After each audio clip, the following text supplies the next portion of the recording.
Hello friends, आज मैं explain करने वाला हूँ एक बहुत ही सैड स्टोरी जिसका नाम है स्प्लिट। मूवी के स्टार्ट में हम देखते हैं जेनिफर नाम की लड़की को जो एक राइटर होती है और उसे एक ऐसा इलाका चाहिए होता है जहाँ पर कोई भी आता जाता ना हो। इसलिए वह जंगल के बीचों बीच अपने एक पुराने अपार्टमेंट में रहने के लिए जा रही होती है। वहाँ पर उसका बहुत शानदार घर होता है और उसे लगता है कि यहाँ पर कोई भी उसे डिस्टर्ब नहीं करेगा।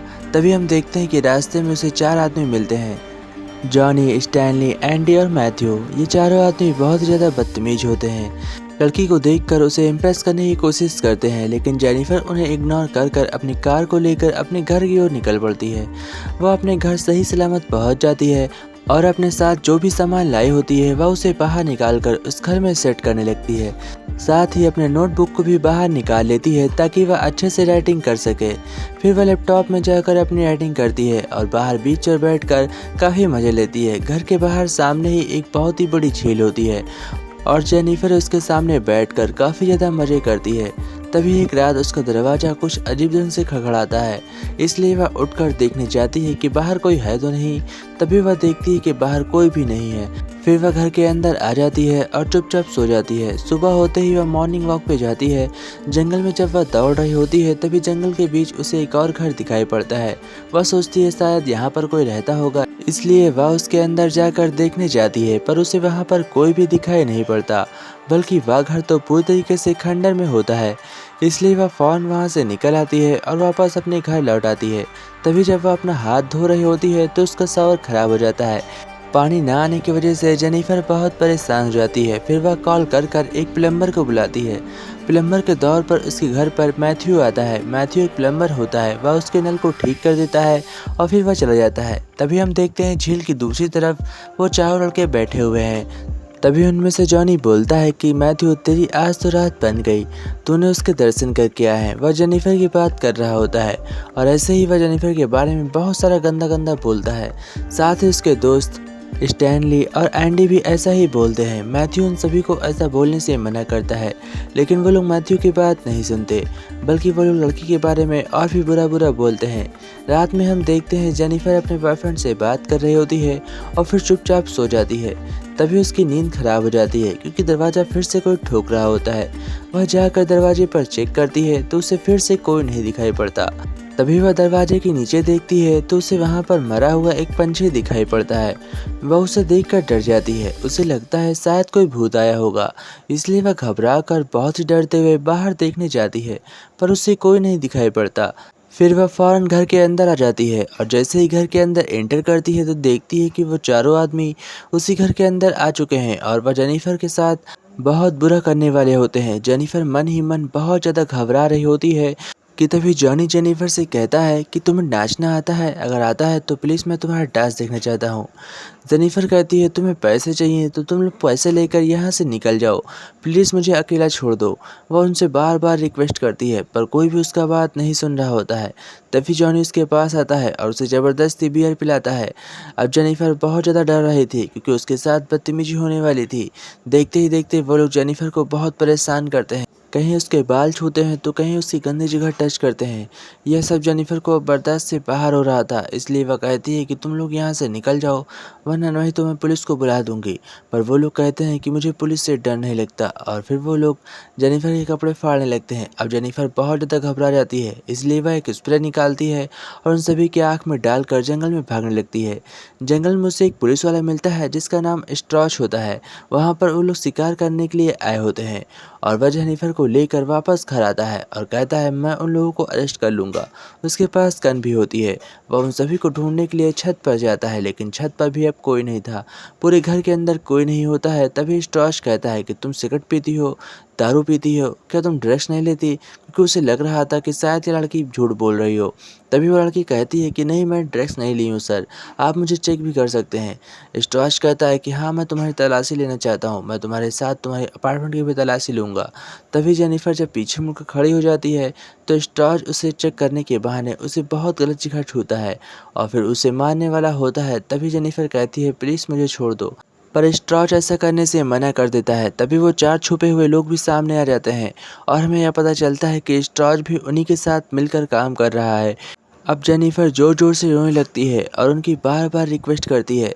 सभी लोग मिलकर मैथ्यू को आगे करते हैं और उससे कहते हैं कि तुम इसके साथ ज़बरदस्ती करो, पर मैथ्यू तैयार नहीं हो रहा होता है। तभी वो उसे मारने की धमकी देते हैं। मजबूरी में आकर मैथ्यू को वो करना पड़ता है जो वो नहीं करना चाहता था। अब जेनिफर के साथ इतना कुछ हो गया था, इसलिए वह अंदर से टूट गई थी। वह जंगल में आगे ऐसे ही बढ़ने लगती है कि तभी जॉनी फिर से आता है और वो लोग फिर से उसे जंगल में पकड़ लेते हैं और उसके साथ गलत व्यवहार करने लगते हैं। देखते ही देखते एक-एक करके सभी लोग उसके साथ बहुत ही गलत सलूक करते हैं और यह सब अब जेनिफर के बस से बाहर हो गया था। फिर वह उसके सारे कपड़े उतार कर जंगल में ऐसे ही छोड़ देते हैं। लेकिन जेनिफर बहुत ही बुरी हालत में होती है। वह लगातार आगे बढ़ रही थी। वह अंदर से पूरी तरीके से टूट गई थी। जब वह पुल के पास चलते-चलते पहुंच जाती है तो सभी को अपने पीछे आता देख वह पुल में जंप कर देती है और पानी में गिर जाती है। तभी स्टॉर्च जॉनी से कहता है कि अगर इस लड़की की डेड बॉडी किसी को मिल गई तो हम लोग फंस जाएंगे। मैं चाहता हूँ तुम इस लड़की को जाकर अभी अपने दोस्तों के साथ ढूंढो और जैसे ही ये लड़की मिल जाए तो उसे जंगल में ले जाकर जला दो, वरना नहीं तो हम सब बहुत ही बुरी हालत में फंस जाएंगे। अब यह सुनकर सभी लोग बहुत ज़्यादा डर जाते हैं और उस लड़की से जुड़ी जितनी भी चीज़ें उनके पास होती हैं वो सारी चीज़ ले जाकर वो लोग आग में जला देते हैं ताकि कभी भी उन लड़की के केस में उन लोगों का नाम ना आए। तभी हम देखते हैं स्टॉर्च अपने घर जाता है और वो बुढ़ा उस लड़की के बारे में पूछता है और उससे कहता है क्या वो लड़की सही सलामत अपने घर पहुंच गई। स्टॉर्च उसे झूठ बोलता है और कहता है हाँ ऐसा ही हुआ है। तभी मैथ्यू जब जंगल में बैठा होता है तो वह उसी लड़की को देखता है यानी कि जेनिफर को और बहुत ज़्यादा घबरा जाता है। तभी उस बूढ़े इंसान के पास फिर से जेनिफर के पूछताछ की कॉल आती है और वह बूढ़ा इंसान सीधा स्टॉर्च के पास कॉल करता है और उससे पूछता है वो लड़की तुम्हें मिली थी, उसकी पूछताछ में मेरे पास कॉल आ रहा है, मैं उनसे क्या कहूँ। स्टॉर्च कहता है कुछ भी मत बोलो, मैं जो बोलना होगा मैं बोल दूंगा। तभी जॉनी जब रात में सो रहा होता है तो उसके भी दरवाजे खड़खड़ाने की आवाज़ आती है। वह डर कर बाहर देखने जाता है तो उसके घर के बाहर भी एक मरा हुआ पंछी पड़ा होता है। जॉनी बहुत ज़्यादा घबरा जाता है। तभी हम देखते हैं स्ट्रॉच को जो अपने घर पर बहुत ज़्यादा डरा हुआ होता है क्योंकि उसके घर पर किसी ने सीडी भेजी होती है। इसलिए स्ट्रॉच फ़ौरन अपने दोस्तों के पास आता है और उनसे कहता है कि अभी तक तुम लोगों ने उस लड़की को मारा नहीं, अगर नहीं मारा तो जल्द से जल्द मार दो क्योंकि मेरे घर पर कोई सीडियाँ भेज रहा है। और जॉनी के साथ वह उन सभी लोगों को धमकी भी देता है और कहता है अगर तुम में से कोई हुआ तो मैं तुमसे जान से मार दूंगा। फिर वह उस बूढ़े इंसान को लेकर जंगल में जाता है और उसे जहर देकर मार देता है ताकि कोई भी सबूत उनके खिलाफ बचे ना। फिर हम देखते हैं कि मैथ्यू अब एक कमरे में बंद है, यानी कि जेनिफर ने उसे किडनैप कर लिया है और वह उससे कहती है कि मैथ्यू मैं तुमसे उस सीडी के बारे में पूछना चाहती हूँ कि वो सीडी कहाँ पर रखी हुई है। मैथ्यू कहता है मुझे नहीं पता। वह उसे मारने की धमकी देती है। मैथ्यू सबको सच सच बता देता है और फिर जेनिफर को उन सभी सीडियाँ मिल जाती हैं। इधर हम देखते हैं कि जेनिफर मैथ्यू को बेहोश कर देती है ताकि वह उस अपार्टमेंट से भाग न सके। अब जेनिफर उन सभी से चुन चुन कर बदला लेने वाली थी क्योंकि उन सभी लोगों ने उसके साथ बहुत ही गलत काम किए हैं और इन सभी का बदला लेना ज़रूरी था। सभी डर की वजह से जेनिफर को जंगल में इधर-उधर ढूंढ रहे होते हैं। तभी स्टैनली को एक अपार्टमेंट से चीखने की आवाज़ आती है और वह वहां जाकर देखता है तो पीछे से सर पर डंडा मारकर कोई उसे बेहोश कर देता है। उसे बचाने के लिए एंडी वहां पर आता है तो एंडी को भी मारकर बेहोश कर दिया जाता है। अब दोनों लोग उसके कब्जे में थे और बहुत ही बुरी हालत में थे। जेनिफर एंडी को एक पेड़ से बांध देती है और वह भी उसके सामने एक कैमरा लगाती है क्योंकि उसने भी ऐसा ही किया था। वो अपने बैग से एक मरी हुई मछली निकालती है और उसकी सारी गूदे उसके सर पर लगा देती है और उसकी आंखों को पलक से खींचकर बांध देती है। उसके साथ इतना करने के बाद वह अंदर आती है और फिर स्टैनली से बहुत ही बुरा करने लगती है। वह स्टैनली का मुंह एक बुरे टब में बोर देती है और बार बार बोरती रहती है जब तक कि वह मर ना जाए। इधर हम देखते हैं कि अब बहुत ही बुरा होने वाला था स्टैनली के साथ। वह फिर से स्टैनली के पास जाती है और उसका मुंह तेजाब वाले पानी में बोरने लगती है ताकि उसकी मौत बहुत ही बुरी तरीके से हो सके। ऐसा करते करते वह बहुत देर तक ऐसा करते रहती है। स्टैनली के फेस से अब धीमे धीमे मांस हटने लगे थे। इधर हम देखते हैं कि एंडी बहुत ही बुरी हालत में होता है क्योंकि उसके फेस पर कौवे आकर नोचने लगे थे उस मछली को खाने के लिए। एंडी की हालत बहुत ही बुरी होती है, वह भी मारा जाता है। अब हम देखते हैं जॉनी की बारी। जॉनी ने जेनिफर के मुंह में बियर की बोतल डाली होती है, इसलिए जेनिफर बदला लेने के लिए उसके नीचे बियर की बोतल डाल देती है ताकि वह उसका बदला ले सके और फिर उससे कहती है कि अब मैं तुम्हें जिंदा नहीं छोड़ूंगी क्योंकि वह उसके एक एक दांतों को तोड़कर बाहर निकालती है ताकि उसे और ज़्यादा दर्द हो सके और उसकी मौत बहुत सारा बदतर हो सके। ऐसा कर कर वह खून बहने के लिए छोड़ देती है और फिर वहाँ से लौट जाती है। बहुत देर खून बहने की वजह से वह मारा जाता है। अब स्टॉर्च की बारी थी। वह स्टॉर्च को एक बहाने से बुलाती है और जंगल में बुलाने के बाद स्टॉर्च को भी किडनैप कर लेती है ताकि स्टॉर्च से बदला लिया जा सके।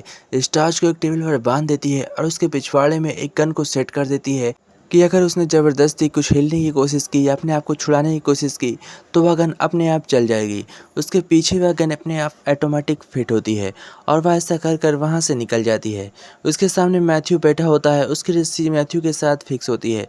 जैसे ही मैथ्यू उठता है और अपने हाथ हटाता है तो वह गन चल जाती है और गोली स्टॉर्च के पिछवाड़े से होता हुआ सीधा मैथ्यू के जाकर लगती है और इसी के साथ कहानी एंड होती है।